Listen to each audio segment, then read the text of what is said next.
बेकार नहीं बोलने को कोई।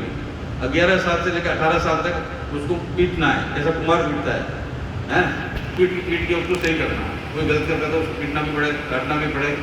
वो पद्धति आने से फिर 18 साल के बाद तो कुछ बोलना ही नहीं है, तो फिर अपने हिसाब से सरकार भी कानून बना लिया भाई, उसके बाद कुछ बोलना नहीं है।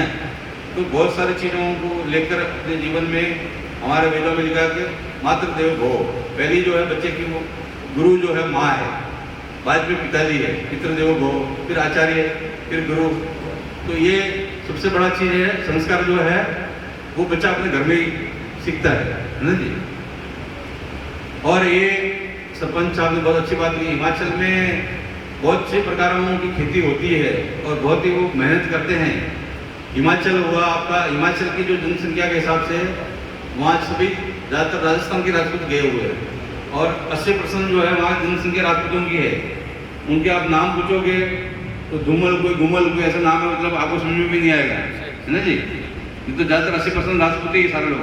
क्योंकि नाम के हिसाब से, जाति के हिसाब से पूछोगे तो आपको बोलेगा ये तो पता नहीं भीले भोगे क्या, ऐसे तो आपके मन में भावना आएगी कि वो है राजपूत। और ज़्यादातर जो है राजपूत गए हुए हैं राजस्थान से। और ये जरूरी नहीं है कि आप सोचते हो कि राजस्थान से सब जगह राजपूत गए, राजस्थान के लिए भी राजपूत कहीं से आए। जैसे कन्नौज उत्तर प्रदेश से भी यहाँ पर आए, महाराष्ट्र से भी आए। वो आना जाना पुराने ज़माने में लगा रहता था। तो कोई भी ऐसा मत समझना है कि भाई राजपूत जो है यहीं पर यही राजपूताना है, ऐसा बात नहीं है। राजपूताना जहाँ पर है, जहाँ अन्याय है, अन्याय का जो विरोध करे और उसको दंड दे दे, वही राजपूत है ना जी। ये किसी के अंदर में छुपा हुआ, जैसे हमारे शास्त्रों में है कि बहु वहाँ से जीव लोग जीव बुद्ध सनातना। तो सनातन क्या है? बोले जिसके अंदर सत्य है, जिसका अंतःकरण शुद्ध है, वो सनातन है ना जी। तो वो राजपूत भी क्या है कि एक भूत, एक राजपूत है, एक कपूत, एक सपूत है। ये बहुत सारी चीज़ों को लोग में अटक लग गया ना जी है। तो अब छत्री, छत्री किसको है भाई? छत्री तो आपको बारिश में भी चाहिए, ये भी चाहिए। और आप छत्री हो मतलब हर एक के लिए छाया पैदा करें कि जो भी निर्मल है, जो गरीब है, जो समाज से वंचित है, उनके लिए आप छत की व्यवस्था करो, उनके भोजन की व्यवस्था करो, है ना जी। तो आपको क्या है, कहते हैं कि अन्न का दाता सदा सुखी। अन्न का दाता भूखा नहीं रहता, कि अन्न का दाता सदा सुखी, वस्त्र का दाता कमलापति। और ऐसा है कि आपको क्या है कि ज़्यादातर जो है अपने राजपूतों में जब अपना कोई बड़ा होता है, बुजुर्ग होता है, तो उसको बोलते हैं दाता। दाता किसको बोलते हैं हम लोग? भगवान को। और अपने परिवार में भी दाता। और बोले दाता के गुण क्या गुण है कि बोले दाता का गुण 3 गुण बताए जाते हैं। क्या है? देना, दिलवाना और रास्ता बताना। उसका अर्थ तो आप समझ गए होंगे। एक तो भाई आपको बोला सरपंच जी इनको 10 रुपये दे दो, एक बोला मेरा पहचान वाला है वहाँ चले जाओ, एक बोला स्वामी जी इनको 10 रुपये दे दो। तो बोले दाता के 3 गुण, देना, दिलवाना और रास्ता बताना, समझे जी।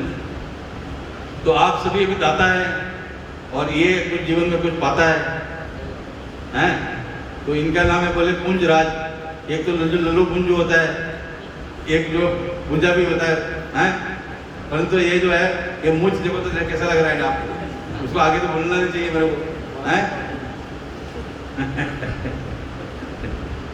क्या जी मुझ जो है आप ये क्षेत्र में कहीं भी पूरे क्षेत्र में आपने देखा नहीं ऐसे मुझ वाला कोई आदमी मिलेगा। ये अपनी पहचान के लिए रखा है कि आदमी का एक होता है मूंछ, एक होता है पूंछ, हैं? तो छतरी की मूंछ हमेशा ऊपर होना चाहिए, कैसे हैं? और ऐसा होता है कि मान लीजिए कभी हम लोग समाज के कुछ काम करते हैं, जैसे हमारे सरपंच जी है, भगवान सिंह जी है, आप कुछ करेंगे तो उसकी प्रतिक्रिया भी होगा और कुछ करेंगे नहीं तो उसकी प्रतिक्रिया क्या होगी। इसीलिए ये नहीं सोचना है कि मेरे लिए कौन क्या कह रहा है, अपने काम में लगे रहना है।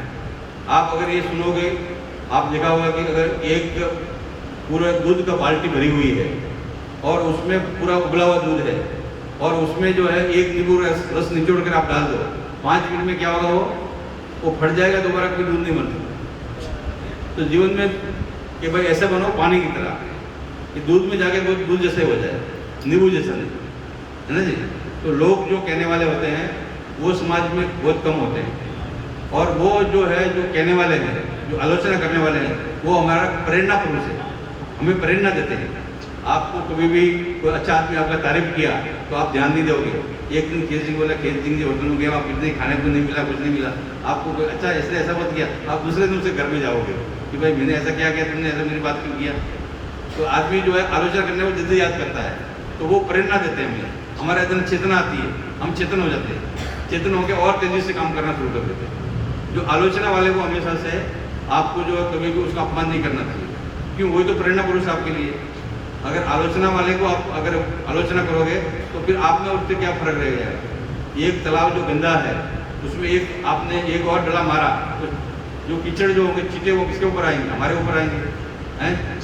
तो आपको क्या है कि भाई आपको तो ये करना है कि चीटे किसके ऊपर गिरा है तो ताज़ा पानी लो, साफ पानी रखो और उसको जो रुई से थोड़ा साफ कर दो, हैं रुई लगा के साफ कर दो तो चमक आएगी, नहीं आएगी। तो ये जो है अब खेत सिंह जी हमारे कितना मुंडी बने हुए हैं, तो इनको हम बाबा जी भी बोलते हैं। तो इन कोई भी प्रकार का उनके पास जाता है तो तत्काल जो उनको उपाय बताते हैं। तो बहुत सी बातें उनको लेकर अभी व्यक्ति के ऊपर में होता है कि हम लोग बोले वही प्रयास करना हमारा काम है। और हमेशा से जो हमारे बुजुर्ग है, हमारे युवा पीढ़ी है, सभी का उपयोग है, इसमें ये नहीं समझना है आपको किसी का उपयोग नहीं है। अब देखिए कि हम लोग यहाँ पर कितने बार आए इस जगह पर, ये मयूरधरा में हमारे जो है मनोहर सिंह जी है, स्वरूप सिंह जी है, जो भी कितने भी आते हैं भाव से कितना अच्छा सेवा करते हैं, बड़ा अच्छे भाव से। हमने पहले भी बोला कि साधु का ना पुण्य ना पाप, जिसका सुन उसके पुण्य, जिसने खिलाया उसके लिए आशीर्वाद। तो ये हमेशा से हमारे गुरुजी बोलते थे कि आपके अगर घर में कोई खाना खाने आया, भोजन करने आया, तो वो आपका भाग्य बदलने के लिए आया। हम लोगों को संस्कृत में कहते हैं अतिथि देवो भव। तो आपके घर में कोई अगर आता है और आपका पत्नी है, आपका बहन है, आप माता जी है, उनके मन में प्रसन्नता हो, उसको पानी पिलावे, एक रोटी खिलावे, कुछ चाय पिलावे, और वो रोज आदमी को देख के दुखी हो जाए तो समझो कि आपके घर में माँ नहीं संजाल के रूप में आ गई, कोई भी हो जाए, तो वो क्या है कि आपके भाग्य को पलट देगा। इसीलिए कभी भी हमारे घर में कोई भी आए उसको खिला के भेजो, ये संस्कृति भारत की परंपरा है। तो आपको भाग्य बदलना है अपने कि अन्न का दाता सदा सुखी। आपने देखा सरदार लोग होते हैं गुरुद्वारे में अरबों करोड़पति, इतना चूड़ी पहने हुए सोने का, वो भी बर्तन धोते हैं, रोटी खिलाते हैं। तो ऐसे ही हमारे साधुओं का भी परंपरा, किसी भी डेरे में कोई जाओ तो बोले प्रसाद पहले लो, भोजन पहले। तो ये हमारा खेत सिंह जी कोई भी फालना चले जाए, 10 आदमी 20 आदमी 100 आदमी, तो बोले पहले भोजन करो, हैं। तो आप कोई भी कहीं पर भी रहते हो तो आपके अंदर में, हमको कोई जीवन हम लोग अमर होकर तो आए नहीं, 50 साल किसी का 60 साल, कोई उम्र किसी की कोई निश्चित होती है कब आदमी चले जाए। तो बोले चेहरे पर मुस्कुराहट होनी चाहिए, प्रसन्नता हो, आनंद में रहे, और कोई भी घर में आए उनको खिला पिला के भेजो, पानी पिला के भेजो, प्रसन्नता से भेजो, हैं। और समाज का जो सहयोग है वो सौभाग्य भी है। और अपना हमेशा से आपके मन में ये है कि आपको क्षत्रिय बोला तो क्षत्रिय का मतलब होता है श्रेष्ठ, परंतु श्रेष्ठ आपके अंदर में आप श्रेष्ठ कैसे होंगे वो हम और स्वामी जी और हम लोग तय नहीं करेंगे, वो आप तय करेंगे कि श्रेष्ठ कैसे होंगे। आप श्रेष्ठ कैसे होंगे कि श्रेष्ठ प्रकार के कर्म करेंगे, अच्छे कर्म करेंगे, शुभ कर्म करेंगे, तब जो है, किसी कवि ने कहा है कि गमों के आंसू उबाल कर देखो, उसमें जो बनेंगे रंग, किसी पर डाल के देखो, किसके हृदय की चुभन भी होगी कम, किसी का पैर का कांटा निकाल कर देखो। तो जीवन में कुछ न कुछ करना है ना जी। तो हमेशा से अपने आप को बिजी रखना, समर्पित रखना, और कभी भी आलस भाव नहीं रखना। जो आलसी होता है वो कभी कामयाब नहीं होता है। आप चाहे कितने बार भी फेल हो जाओ, आपके अंदर आलस नहीं है तो आप जीवन में कामयाब होंगे, निश्चित रूप से होंगे। तो बहुत अच्छा है, और आप सभी लोग बड़ा सेवाभावी हुए, इनको मान भेंट किया, इनको आशीर्वाद भी है। ये कुंजराज सिंह जी बहुत अच्छे व्यक्ति है, हृदय के दिल के, और यहाँ जितने भी लोग बैठे हुए हैं, स्वामी जी का और हमारा सबको आपको आशीर्वाद है। आप हमेशा से आगे बढ़ते रहो, विकास पर अग्रसर हो, ऐसी हम शुभकामनाएं मंगल कामना करते हैं, और आपके जीवन में आनंद हो, ऐसा करते हैं। और जीवन में जो है कभी भी अपने से छोटा है उसका हमेशा सम्मान करो, अपने से जो बड़ा है उनका आशीर्वाद लो, तो जीवन में हमेशा कामयाब होंगे। मन में कभी भी ये भावना नहीं रखो कि ये कोई छोटा जाति बड़ा जाति। अपने जीवन में समन्वय बनाओ कि हृदय रूपी मंच पर हम सभी एक है। आपका कोई रिश्तेदारी नहीं बनाना है, किसी को कोई लड़की को देना नहीं है, शादी नहीं करना है, परंतु जो भी मिले उसका सम्मान करो, उसका अपमान करने का किसी को अधिकार नहीं होता है।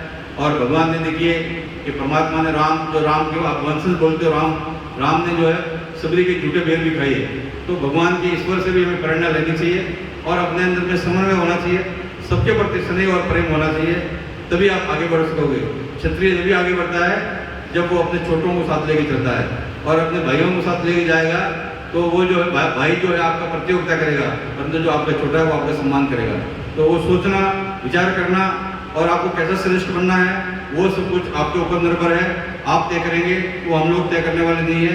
आपको बहुत बहुत आशीर्वाद, शुभकामना, मंगल कामना। हर हर महादेव, जय हर हर महादेव।